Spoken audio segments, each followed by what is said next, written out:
off the thing. Now you. Welcome everybody to the Warhammer Meta Chasers. This is your weekly live tournament rundown show, bringing you the best and biggest amazing tournaments for Warhammer 40,000 over the weekend coming up. My name is Paul, your host. I'm joined by these scramblers trying to get points for this month, Dustin Henshaw. Hi, that's me. I'm a scrambler. And Adam Camilleri. G'day. How's everybody doing? We do this live each and every Thursday at 9 p.m. Eastern. I got Smurfette in the chat, Valentin Pukhtarov. We're here. KR, good to see you.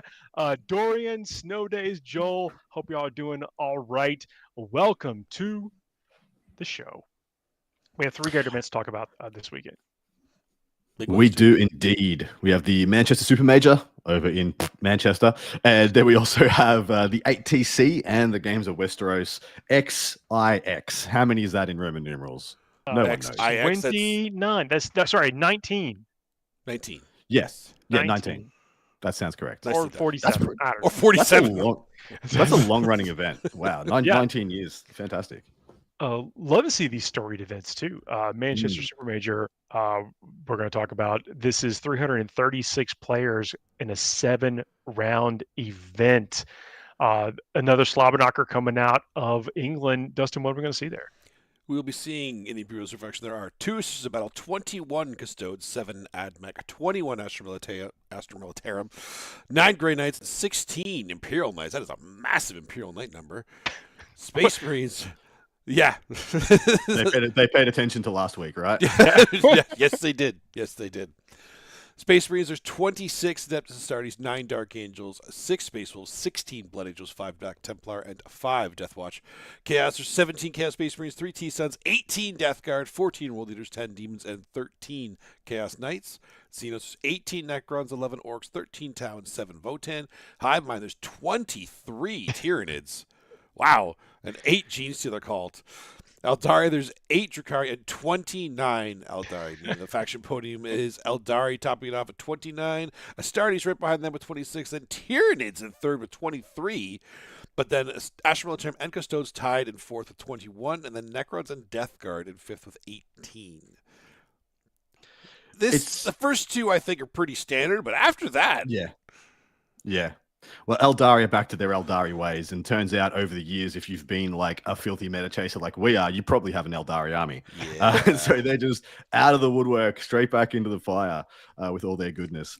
The step down is very interesting because it's never a surprise to me to see so many Tyranid numbers, but they're one of those ones that pops up, pops down, pops up, pops down, depending on geographical metas and what missions you're playing, and et cetera, et cetera.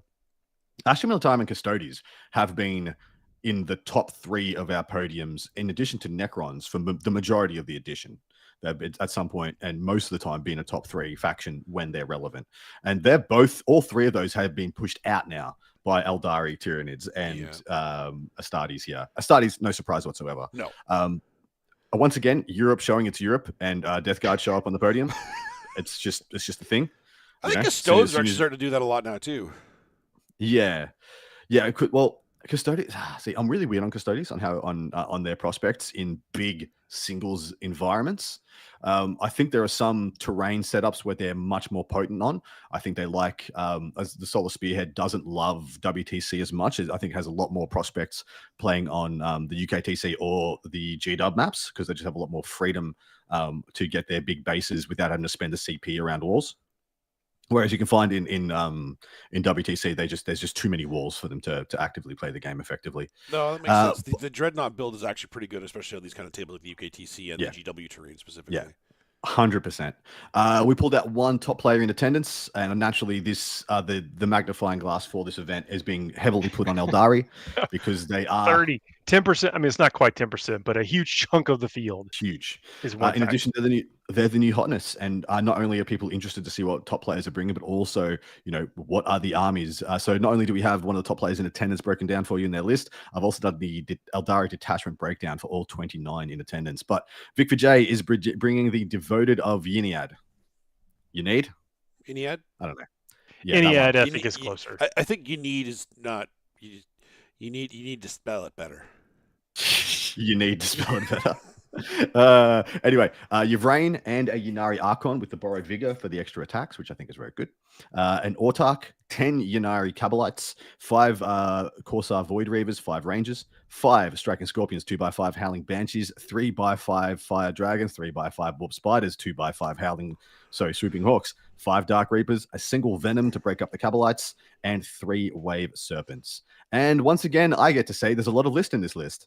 So much MSU, my God. How many is this? 1, 2, 3, 4, 5, 6, 7, 8, 9, 10, 11, 12. Oh my God. Yeah, dude. It just keeps going. He's even bringing expensive stuff. Like there's 3 Web Serpents in there that are the cost of most of the time 1.5 other units of 5 guys. He could have 9 more units in there if he just took those. It's true, he could. Essentially. Yeah. At least like 6 more units at a minimum. Depending on how you want to do it. Really low on the Dark Reapers here.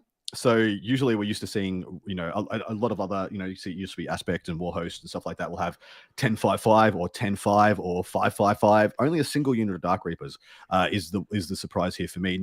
Nothing else makes sense. Everything else makes sense. But yeah, the single unit of Dark Reapers, I really want to ask him, what did you find about Dark Reapers that meant you didn't want to take them? He took Swooping Hawks, even though he's making up for it with I think the 3rd unit of Fire Dragons, which I think you could actually go either way on. So probably wanting to utilize those tricks with the Wave Serpents and things like that, and maybe the Dark Reapers just more of a deterrent, or a way to answer things all the way across the table. 100%. And yeah, maybe he's just not expecting a super need for long range anti-tank. I will say a lot of people I've been talking to have been exclusively taking out their 3-wound infantry. Like they're like, okay, if we can't get 4-wound infantry, we stick to 2-wound infantry, because 3-wound infantry are just getting punked at the moment. There is a couple of things missing. Of course, what I love to see about this is some of these things show me how good the Phoenix Lord is for their respective aspect host, akin that Dire Avengers are not worth taking if you can't take Azaman, which is something I echo as well. I think Azaman and Dire Avengers is fantastic, absolutely top tier powerful. But if you can't take Azaman because you're Yunari, well, then you don't need to take Dire Avengers. What I do find is that he spent so many points on the speed aspects here. So the Striking Scorpions, you have Scout and Infiltrate starting up the board. He's got the Cabalites that'll be split into 2x5 via the Venom. And then instead of going for long range shooting in the Dark Reapers, he's gone for speedy guys. So that being the 3 units of War Spiders, 2 units of Swooping Hawks. I usually find, and some of the other people I've talked to have said, you don't necessarily need both Warp Spiders and Swooping Hawks, because you're like, how much infinite movement does one need in a list? And Vic has decided 5 units of infinite movement is essentially. Well, sometimes you want to jump over there, sometimes you want to land over there, Exactly so right. there is, I like being able to absolutely score any card, and those are not wasted units, even if you can double up on those things. I do very much like the Swooping Hawks as a finisher, because a lot of the time you'll be like, okay, how many units of 5 Eldar do I have to put in to kill this, waste this unit of XYZ has invuln? And you'd be like, okay, well, if I know 100% these 2 units will leave them with 1 or 2 guys left. And then the Swooping Hawks are actually a great finisher because they grenade and fly over. And then you can just do the last 3 or 4 mortal wounds and pick up the score without having to bring out your 3rd or 4th unit of 5 guys. Because one of the issues is an overexposure, especially against Yunari. So Yunari is, of course, if you kill one of their units in the shooting phase, another one of the units get to move. So what you want to do is you want to chip away their units, and then in one turn pick up 6 or 7 of them. Just delete 6 or 7 of them. So they're going to get 1 move for losing all those models. Very similar to how people play against Sororitas now as well, when they get 1 miracle dice if they've lost any unit in the phase. So they're like, cool, we don't want to kill anything until we can kill all the things. And that's how you very much want to play against Yunari as well. Dustin, you've been a little quiet, mate. What do you think of this nonsense? No, I think it's MSU fast Eldar, and it's very frustrating to play against because that move after a phase really messes with your secondaries and your primary, but you're right. The exact way to play against it is chip away and then try to kill them all up. The thing is, the Eldar player has full control over what they give you, unless you have even half decent out of line of sight shooting. Well, and it's playing counterintuitively to the way we've been playing the game for a lot of time, where people have been just maximizing the possible damage that they can do. And so how do you, you look at a unit of 5 intercessors now, who have 20 shots. They don't chip anything in this army. They pick anything up. You can't. And You the can't Ynnari player shoot a wants you to. That's the thing. Like, there's not much that can actually not pick this up. Like, and they have to split fire like almost one guy per unit, but they're not going to give you that many units. Yeah, exactly right. We've packed so much lethality into our armies that it's actually hard to chip down units now. It's hard to activate with your unit and not kill another unit, which is such a juxtaposition to the way we've played this entire edition so far. So I'm really excited to see how Ynnari does and how it starts shaping things. All right. I have a full breakdown of all the Eldari lists in attendance. So all 29 lists have been broken down. I went and checked out what they were bringing. And the one that was most taken is not a surprise to me, but I do not think it's the most powerful you can do. But the reason it's not a surprise is because I think it's how Eldari players want to play their faction. It's very fun. So of the 29 in attendance, 13 are Aspect Host. Yeah. And then 10 are Ynnari, 10 devoted of Yniad, 4 War Hosts, 1 lad playing Harlequins in Ghost of the Webway, and 1 absolute mad dog playing Spirit Conclave, that being all the constructs.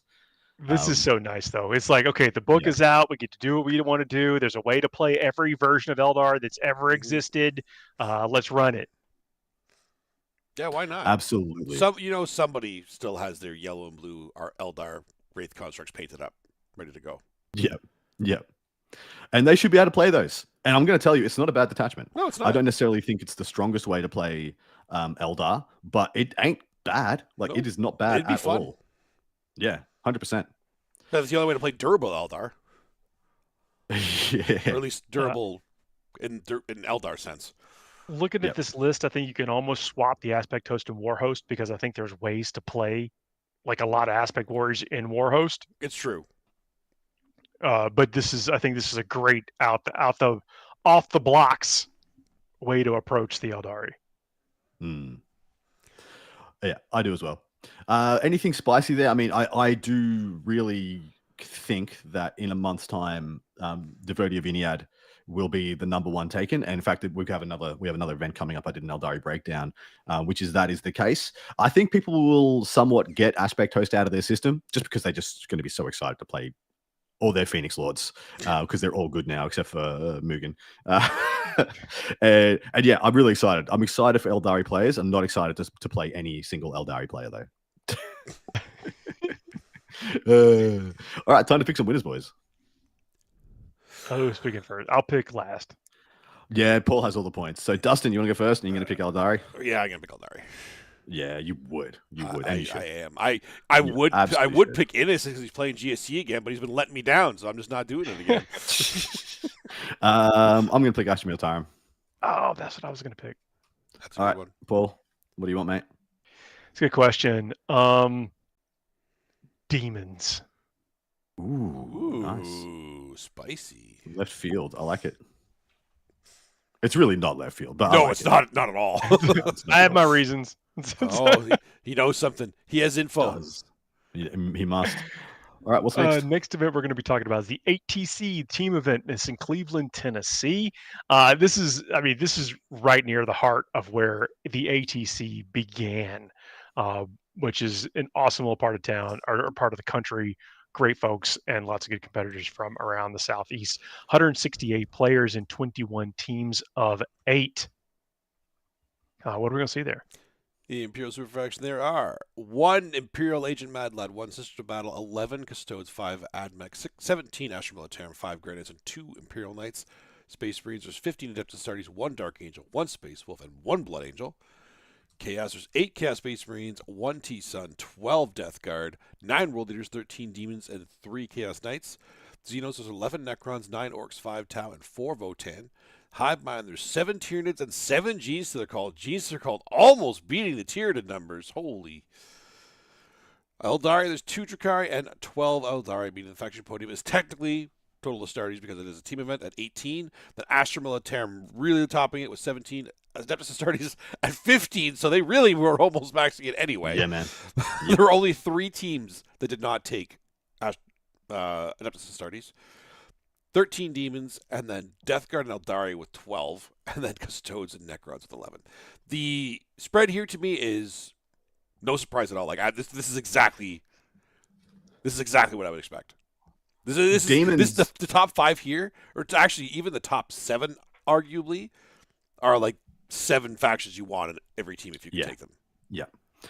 Really interesting to see the Tyranids and Genestealer cults disparity, because you assume it's the same players. There are not many people who I know that play GSC and don't play Tyranids, or play Tyranids and don't have a GSC army. It's the same player pool a lot of the time. Because Force of the Hive Mind was a thing for quite a while. Was a thing. Correct, was a thing. He's not sad about it or anything. No, I'm not bitter at all.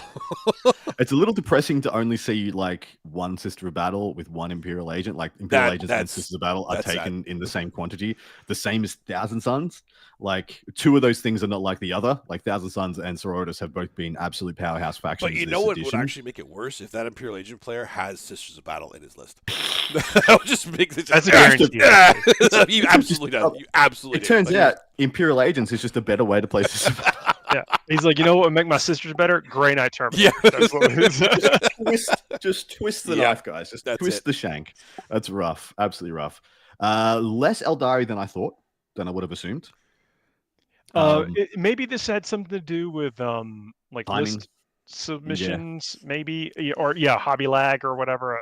Yeah, there are a lot of people that don't highly rate Eldari in team events though, because they're an all-comers faction. They're a singles army. It's hard to skew them. Yeah.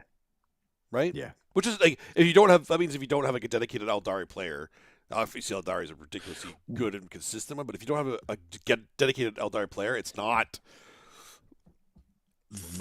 Dude, that is something to really be said about this Eldari book. We have had Eldari armies in past editions that I would say didn't require player skill. Yes, 100%. Where you Index Hammer of 10th edition.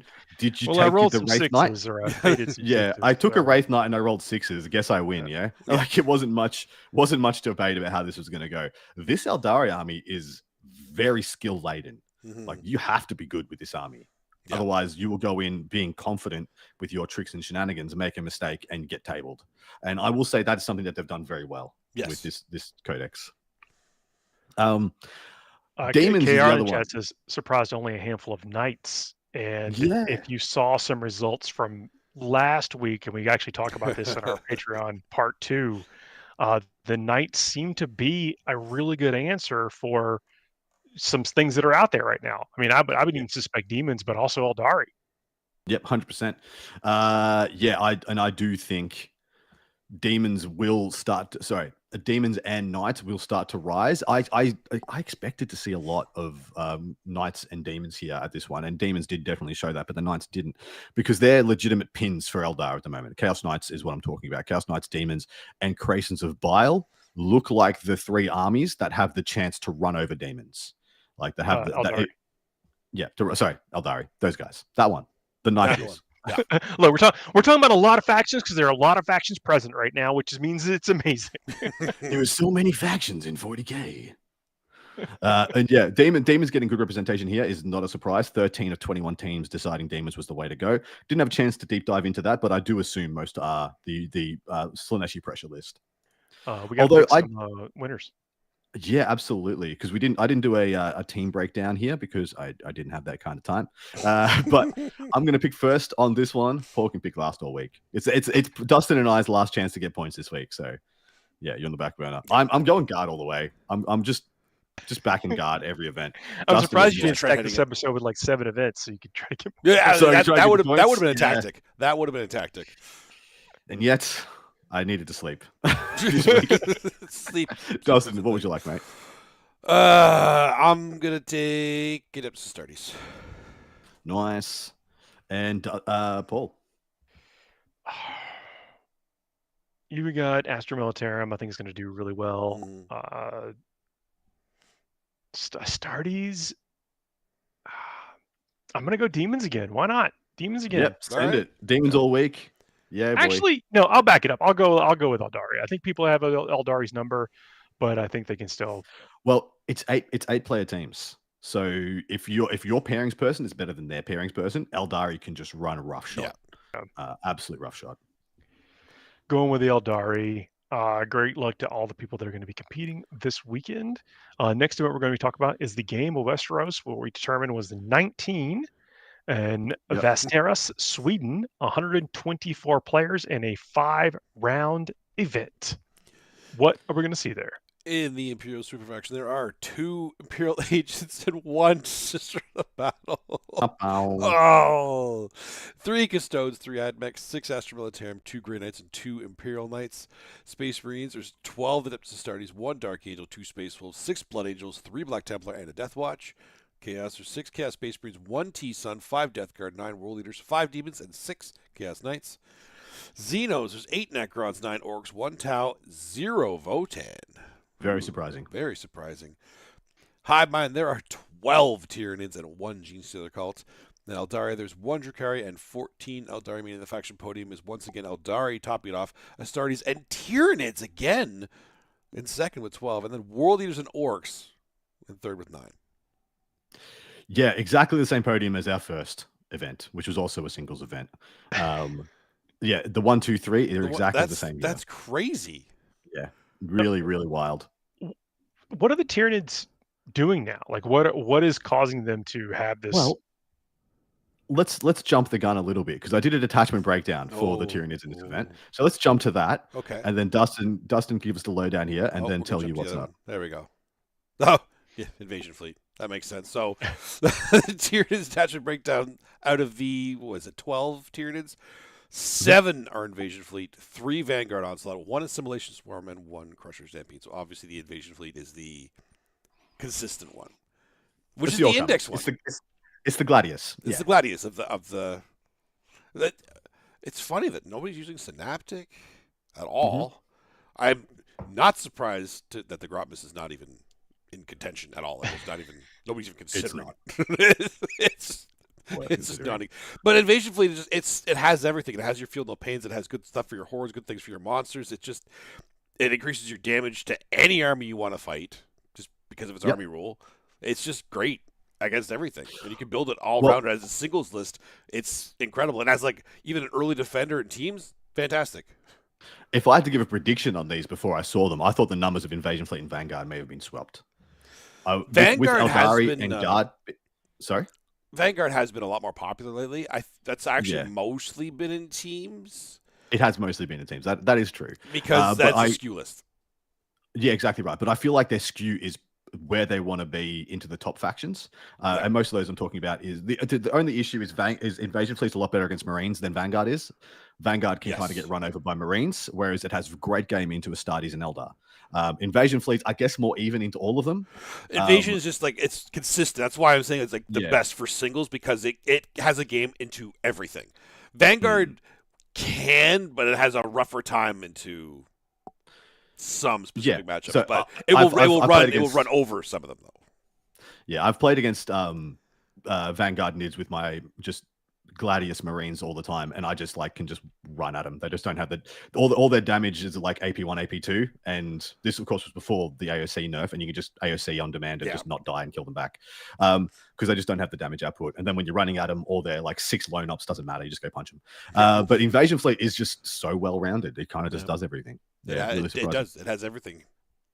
All right, jumping back to the other detachment breakdowns, let's have a look at the Eldari one. So there's 14 Eldari players in attendance. You saw the caption? Yeah, dying species, my ass. 4 Yunari, 4 devoted of Iniad, 4 aspect hosts, so they're the same. 3 war hosts, 1 goes to the webway, that being Harlequins, 1 Spirit Conclave again. And 1 Wind Rider host. I'm surprised we're not seeing more Wind Rider hosts. I figured more people would be jumping on that bandwagon. So there could be hobby lag holding people down. They just don't have, the prerequisite at least bugs. Yeah, exactly right. Well, you're gonna want to have 3x6, and guess what? You can take 6x6 if you want, and then in that detachment, you kind of want some Shroud Runners, and you probably want some Shining Spears, and that's a lot. It's a lot. Not many people had that army ready to go. I think Lycus turns that army list up to 11 as well. Lycus and 2 Warwalkers just make that army just explode. But once again, like the other detachments, it has a bunch of downsides. Once again, it doesn't do well against high armor save multi wounds, which a bunch of the other detachments do extremely well into, because essentially your best is AP. You can get AP AP2 ignores cover on scatter lasers, or AP3 ignores cover on the shuriken cannons, depending which one you take. And so, but that's one unit you get to do that against. You know, if your army is just like Custodes and they just push 3 units of Wardens at you in one turn, you kind of can't do anything about that. They're just going to kill you on the primary. Even if you do eventually kill them, you'll probably be like 20 points down. And so, but yeah, Hovulag's probably holding the Windrider host back. And so Aspect Host and Ynnari seem to me to be the two most well-rounded of them. And of course, Ynnari is the one that deals with pressure lists the best. So that's why I think Ynnari will slowly start to tick up and take over. Are you saying that because once they put a little pressure on you, you're able to kind of like reposition things to conserve maybe some of your units? Okay. You're able to just kind of continue to put out roadblocks reactively as they kill things. You're also able to have fights first on demand. Like, so if people do try and chip down your units, that turns on your ability to have fights first versus pressure lists. When they charge you, you fights first, and you go and smack them.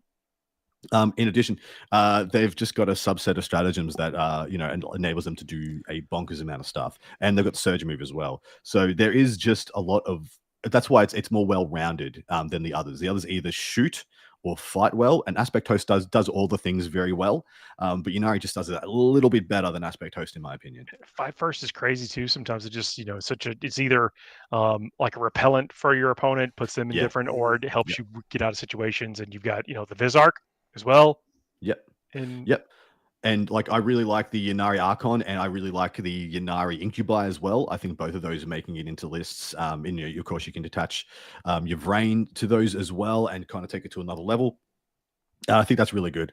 What I am excited to see is what people can do with Ghost of the Webway, because I think the Harlequin's attachment is extremely, extremely powerful as well for the same reasons. But it doesn't have the shooting. Doesn't have like the baseline shooting that all Eldar come to the party some with. Tools though. If you pack, I mean, maybe I haven't looked at the points admittedly of like how much you can actually get in there, but I know there's a little bit they can sprinkle in there.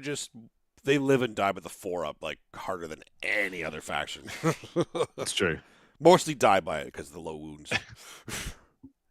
Fair enough. All right, I have one more detachment breakdown for you. This is the Adeptus Astartes, because naturally I want to do a completionist journey of the top 3 factions representation. A lot more Gladius than you would have thought. I was supposed to make 10 minutes to go back through every of the Space Marine lists and find out how many of them were the bloodless or the unrighteous varieties. Angels in name only? Exactly right. So at least 2 of the 12 were people who were playing Black Templars with no Black Templars models. Whoa. In order to get the +1 to wound. And of course, there was 1 playing Blood Angels without any Blood Angels models to get the +1 to wound. But the rest were 6 Gladiuses, 3 Vanguards, and 1 Ironstorm to make up the 12. I mean, +1 to wound is a big deal. It really is. It's a big deal. Yep. That's pretty Some good. Some would say. Army defining. Some would say you pick a unit to get rerolls to hit and +1 to wound against. It's pretty good. Think of how good it is. Like, generals bending over backwards to attain it. It is incredibly powerful. Yeah. I mean, I genuinely think that there are some that aren't worth doing it with. I mean, I don't particularly think Black Templars is one that's worth doing it with. That's an interesting one. Yeah, and I'm interested in that list as well. But it's just such a head twister. And when I saw those when I looked up those lists, I was like, come on, guys, you're Blood Angels. And I'm like, but wait, are they? I mean, they don't deserve to be. They are a Codex chapter. I'd stand by whatever it takes to get your faction on the table, and that's So I kind of take it with on both sides. Quickly, while we're treading water here, drawing breath, I want to see how many of the Blood Angels people are what we call the Bloodless Angels. And if you don't know what that means exactly what we're talking about. They haven't taken any Blood Angels units in their armies. No Sanguinary Guard, no Mephisto, Death Company, no Dante. Yep, exactly right. First one is not. They have a Dante. So 1 actual Blood Angel so far. Nice. Okay, we're on a good record right now. Two actual Blood Angels. Oh, fantastic. Streak. Dante, 3 actual Blood Angels. Okay, you're getting shut down now. Dante's real good. No, this one has Mephisto and Dante, 4 actual Blood Angels. Wow. This one, surely. Not Mephisto and Dante as well. 5 actual Blood Angels. All right, will the 6th one be a Blood Angel? Or will they be bloodless? Nope. They're a true Blood Angel as well. That's right. There we go. There we go. I'll shut my big mouth. Yeah. It's the Black Templar's turn to be not Yeah, to be weird. Templars. Yeah. I do genuinely believe it's Maybe Blood the Angels are the Blue only one. Templars? Blue Templars. That's what. Can you, Blue if you Templars. don't do that with the Black Templar, can you still take the multi-meltas on your impulsors? I would say no. Well, I don't know the answer to that, by the way. Because And I don't know. I don't know that the either of actual these players data are sheet doing is a that. Black Templar impulsor, right? Yeah, it's a Black Templar impulsor. So so no, you wouldn't be able to. You can't. Imagine if you took like wolfless space wolves No. and like you just You wouldn't be able to put a single model on the table. no, you wouldn't. So everything. good. All right, time to pick us some winners, gents. Okay, Adam, go ahead. Eldari. Yeah. Oh no! I'm Oh. sticking my guns. Astra Militarum. Oh, okay. Well, I'll do Eldari then. Oh no! Oh, I don't want to hear it, Paul. Yeah, I'm gonna get my little Tyranids. violin out for you. Yeah. Oh man, And he's gonna How get bad points for would it be? Tyranids. He's He gets points for 100% getting Tyranids. points for Tyranids. I was thinking about them too. And it's gonna There's burn. It's gonna burn in your gullet, absolutely Dusty. no way he doesn't get points for Tyranids. None. There's zero Oh, chance. that's gonna suck. Well, I got to finish this month out in the double digits. So. Ooh, dude, I don't know. Has any of us ever made double digits? Yeah, in a month? one month, two of us did. It was like a 13. Oh, that's 11, right. yeah. That was wild. Yeah. That was a wild month. All But right. this, I mean, yes, that was crazy, but this is an unsolved meta right Yeah. now. Hmm. Very much We're Xbox. mostly guessing. Right? I mean, mostly. So, we are attribute 100% all of this to luck. I mean, I should say, we of course make some educated predictions, but there is a lot of like the more you know now. Now it's the generals. Mhm. Now it's the environment. Now it's what type of terrain they're using. There's a lot of that factors into what you the best on that day, and it's kind of refreshing to see that it's not just the army list. Yeah, it's actually every time that we're wrong, it makes me a little happy. Me too. Yeah, me too. Because I like we the meta follow being this every week, unpredictable. right? We are making educated guesses, like Paul said. So when we're wrong, like that's awesome. That means we had no idea. It's unpredictable. That's great. We love that. Means that anybody can get out there and bring down some gold Exactly. if it's their day. That's the three events that we wanted to cover this week. It is. Now, this is like, if you made it this far in the show, please do not forget to subscribe if you have not already. That means a lot to us. That's one of the ways to like interact with the show that is hassle free. Hopefully, it's just one click. Do all the clicks. Do the bell. Do the like. Leave a comment. That kind of tricks the algorithms into thinking other folks should come and hang out with us as well. This is also the point in the show to where we would plug a sponsor. But we're going to sponsor ourselves. Check out our Patreon. Takes an incredible amount of work to put this show together. We do it each and every week live. Got to put everything, all the research that goes into it. The Patreon is a way of saying, if you can do that, thanks a lot. This way in saying what's up to us on that as well. Any type of support that you can do, even if it's just coming and hanging out and chat, which I did mention, we do this live each and every week. We have a great chat community. Come hang out with us. Every bit is cool. We really appreciate it. But this is the part in the show where we sometimes get a little bit silly. This is a segment that after we talked about the ins and outs, the hard coding, the wins, the losses, the stats, the glory, the defeat. Now we talk about what could be a senseless topic for the next 10 minutes or so. Senseless. What are you talking about? In a segment we call the Fuego Rapido, where we give ourselves a series of topics and then a clock to talk about those topics. And once that clock runs out, we abandon the topic, never to return to it again, unless demanded by the patrons. Sometimes there's a theme. The theme of this Fuego is best in genre bands. Bands, artists, whatever it ends up being. So, X. This is going to be highly contentious. Yes. we get kind of heated with some of these sometimes. We rarely agree. I'm ready to fight. I'm still reeling. I'm still reeling from having to decide between Die Hard and Predator. I'm not happy about having to make that decision. Thought of so many good additions, and I actually try to put a few of them in our Discord. Yeah, it's true. We always remember them after the fact. So you know how much water I've wasted, being in the shower like the next day and being like, damn it. No, I should have said that. Yep. That's what Discord's for. Put it in the Discord. That's what we do it for. Okay. First one. Best in genre, best pop artist. Now, Be careful So with this one because pop of honestly, all time, yes, all time. Oh, all of this is all time. Queen. They're a pop. Yeah. Yeah, I mean, Yeah. at one point in time, yes, that was pop music. Yes. Really? So the names that come to mind, apart from Queen, would be like Elvis, Beatles. Prince, the Beatles. What else? Michael Jackson. Michael Jackson, Elton John. Yeah. I got to go with Queen though. Like 100% Queen beats all those in my mind. As far as the best, like they made the best, most complex, beautiful music. They did. And threw in like nerd stuff every now and then too. Yeah, shit, Frank Sinatra is we're gonna go all the way back. Jeez. But yeah, for me, it's Queen. I've really come to appreciate Bruce Springsteen the last few years. Okay, there's no way he's pop. Wait, there's no way he's not pop. What is if he's not pop? Isn't that like what, country? I don't know. He's kind of like country, isn't he? What are you? Well, so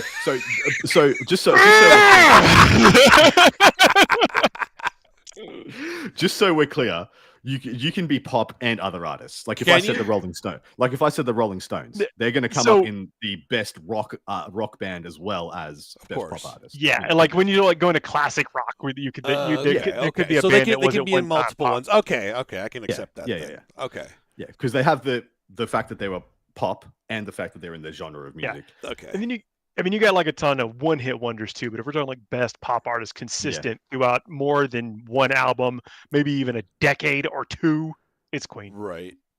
I still don't know if Queen is actually pop, but if they are, that's 100% Queen. Right. Well, we got two against one anyway, so Queen wins. Yeah, since Queen wins regardless. I have to go with it. We could have been completely wrong and just been like, just 2 versus 1 doesn't even matter. All right, next one, best rapper. Oh, it's Eminem. Eminem. It is. I'm not even second guessing that at all. But but you can look at this in different ways though. If anybody says Vanilla Ice, I swear. Oh no, he's not a rapper. The only I think there's only 3 in contention, and it is Eminem, Tupac, and Biggie. They're the only 3 that I would consider on my Mount Rushmore. They're not even a 4th spot. And yeah, the only issue is that the other 2 I mentioned didn't have the ability to have the longevity in music making that Eminem has. Well, let's look at their freshman releases, or their their initial early releases, where they were in their respective careers. Given the time frame of those careers, you're right. It's kind of hard to beat just the flow and the lyricism of the ones you mentioned as well. Yeah. I mean, there's a lot of them out there that are considered greats that I don't rate, like Lil Wayne and Jay-Z. And I mean, I'm weird on Snoop Dogg. I love Snoop Dogg, love him, adore him. I think he's such an incredible human being.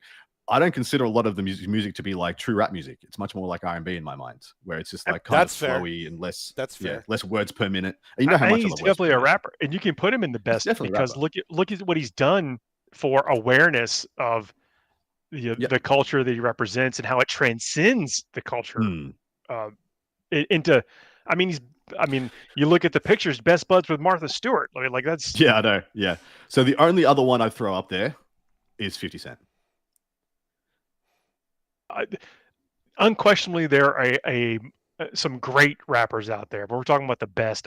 I do think Eminem is the best. It's Eminem. I think Eminem is the best. Yeah, Eminem. Okay, we solved that one for sure. Okay, next one. And the Beastie Boys, obviously. No, the Beastie Boys were fun, not good. Exactly, fun, not good. Okay, License to Ill, the tape got worn out. Paul's Boutique, you could not make Paul's Boutique today because it would be too expensive with what they were be able to string together with samples and then their talent. It is amazing. That as a you didn't say rap group, you said rapper. Yeah, that's true. That's true. I did say that. Yeah. Wu-Tang. All right, the next one. Check out their Tiny Desk concert. It was awesome. Best electronic band. Are we talking Orbital. techno? Are we talking? So a lot of techno artists can be included in there, but there's electronic bands. I've got one in mind for sure. Orbitals, the box is probably my and then the extended box, like the 30-minute version of the box, is my best. Are you counting like Aphex Twin? I think so. Like I have like Prodigy, Daft Punk. I was gonna throw out Prodigy or Daft Punk. Prodigy's as my mine. two. I like Yeah, Prodigy. Daft Punk could be mine. Just Daft Punk's just like a touch above Prodigy in my mind. Yeah. But that's just my personal preference. What do you? Just because I just go ahead. Go on. No, just because you. I know what you're saying. Just because you. Did you? No. Yeah, you had I don't know, Chemical Brothers. I'm actually a big fan of Chemical Brothers. Oh, the Chemical Brothers. That's right. They're good too. It's not bad. Yeah, Aphex Twin is up there for me too. Like, if I was if I was ever a great hitter in the National Baseball League, I would come out to an Aphex Twin song. Thought about that, eh? Everybody's got their theme song. You know what? That's what we got to come up with our theme songs. We did that in another Fuego, I think, at one point. That's only in a very specific segment. If I'm coming up only if you're a good hitter. Okay. And I'm going to knock it out. And so the reason I put Daft Punk over Prodigy is just because, as far as I'm concerned, Daft Punk conjured the genre.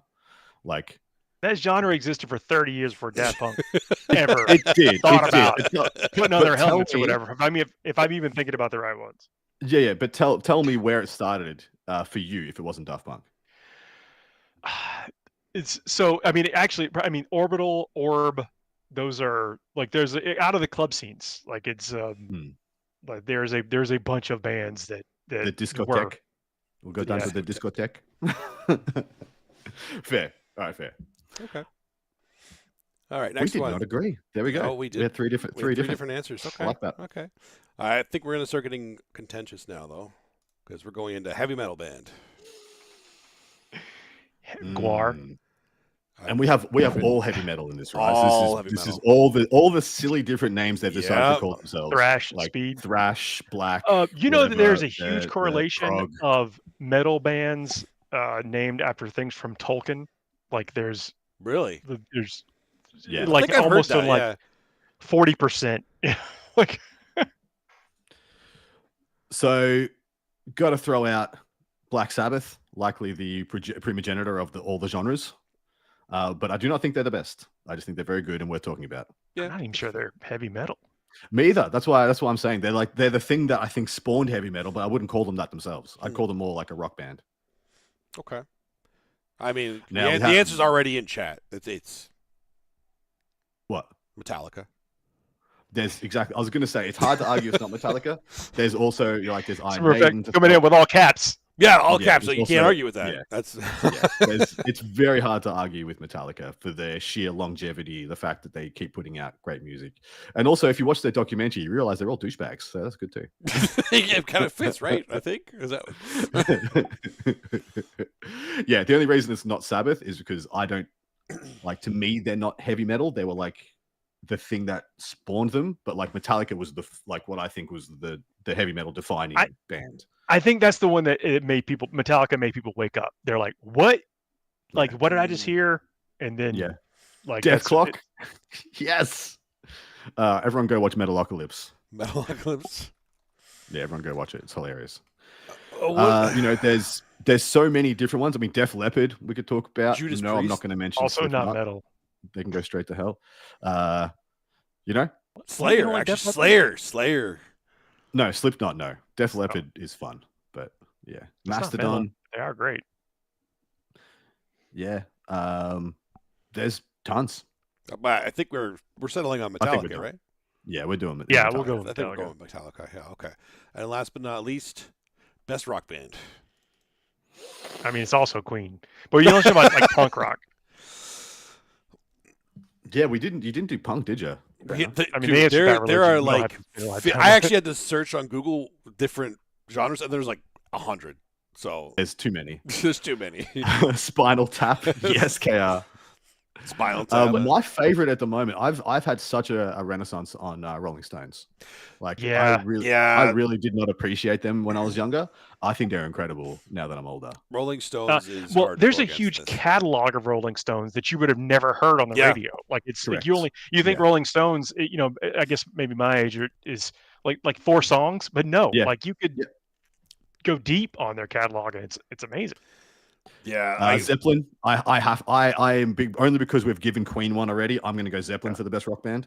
And in fact, there was even votes. I remember a radio station canvassed a bunch of other bands at the time. They like in the 60s and 70s, they canvassed other bands, and they said who, if you could replace one member of your band with one member of any other band, and it was like 95% of the time they would replace their band member with someone from Led Zeppelin. Because it was the most complete band of all time at the time. Yeah, Pink Floyd is also it's got to be up there of like, because what you just described is a band that has every member has talent, and like Rush, like does this Rush sound like 3 people are on stage playing? No, it sounds like 10 people are on stage playing. And, the best, by the way, the answer is still Queen. But so what we're talking about, not giving this to Queen. So I think you can make a case for these other bands y'all are talking about. Is Tool rock? I thought Tool would be metal. I would have thought as well.